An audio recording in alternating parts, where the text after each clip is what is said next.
ప్రైవేటీకరణ దేశానికి ఎంత ప్రమాదమో నిన్న దేశ ప్రజలకు శాంపిల్ చూపించినటువంటి ఇండిగో విమాన సంస్థల యొక్క యాజమాన్యానికి ధన్యవాదాలు తెలియజేస్తున్నాం.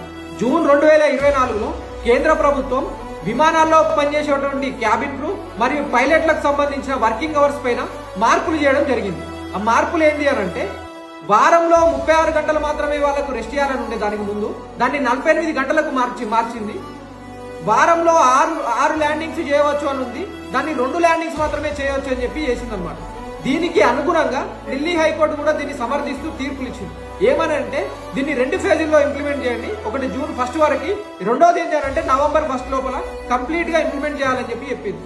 నిన్న వాళ్ళు ఏం చేశారంటే దాన్ని ఇంప్లిమెంట్ చేయలేకపోతున్నారు కాబట్టి దేశానికి కేంద్ర ప్రభుత్వానికి మా పవర్ ఏందో చూపించాలన్న ఉద్దేశం కొద్ది 1000 ఫ్లైట్లను క్యాన్సిల్ చేసి ప్రభుత్వానికే సవాల్ చేశారు.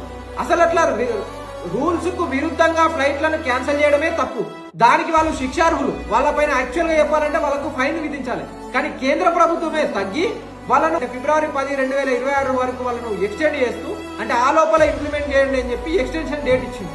మిత్రులారా అర్థం చేసుకోండి, ప్రైవేటీకరణ అనేది దేశానికి ఎంత ప్రమాదం అనేది ఒకసారి అర్థం చేసుకోండి.